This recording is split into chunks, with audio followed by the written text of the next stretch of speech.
unless there's a space for anyone to imagine a different world, then there's not going to be any kind of transformation that happens. And that's what the theater offers, is this place to generate an alternative imaginary, to rehearse a different kind of world.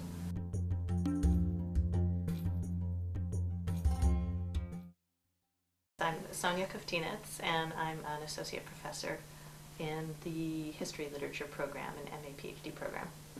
I have been here since 1998. I went to undergraduate at Dartmouth College in New Hampshire, and then I went to Stanford University for graduate studies. I was teaching at Cal State Los Angeles for 2 years. I'd never been to Minneapolis before, and I was really impressed with the city itself and the size of the department. I had met a lot of the faculty and graduate students at conferences, and they really impressed me, the graduate faculty.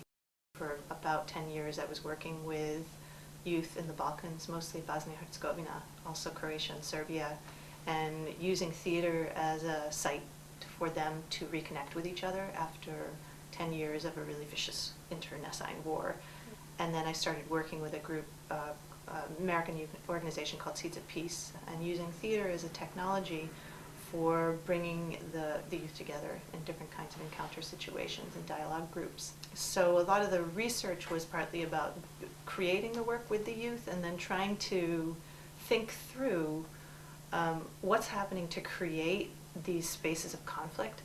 In what ways is theater a useful site in order to try to navigate through those conflict scenarios and the spaces of violence, so that it's not just about that theater just repairs those historical and systemic and material differences, but sometimes can provide a lens so the youth can come to understand themselves in terms of where they're situated, and not just to understand themselves as part of some kind of system of conflict that's outside of their capacity to do anything about. How can you use theater to help kids to understand how they can become narrators of their own lives?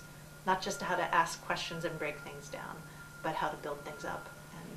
And I just think theater is a really useful site in order for that kind of work to happen. And I've done some work more locally with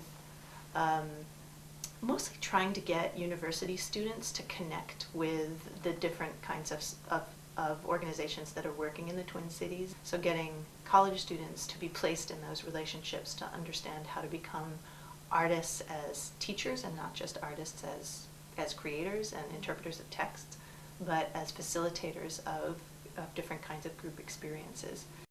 There's such obvious, incredible opportunities of being in the Twin Cities, which is a huge theater town, and where theater is used in a lot of different ways. And what that means also is that a lot of the artists and the scholars who teach the students are moving back and forth between different kinds of worlds, so that a student who gets to the University of Minnesota is going to encounter faculty who are really lively about their own practices. They're just extraordinary faculty teaching here and thinking about theater in ways that is not just kind of conventional. I would say that anyone who's interested in really looking not just to do a piece of theater that has been done before, but to create something themselves out of a question and out of an idea, this is a really extraordinary place to be able to do that kind of work. Students will come here to learn, I think, from incredible artists, to become their own, to figure out what their own voice is, and to figure it out in a way that is not just a conservatory approach to theater, but I think that there's really amazing people who talk about how and why theater works in the world, and academic classes that enriches the capacity for student artists to really know what they need to say, as well as how they need to say it through the theater.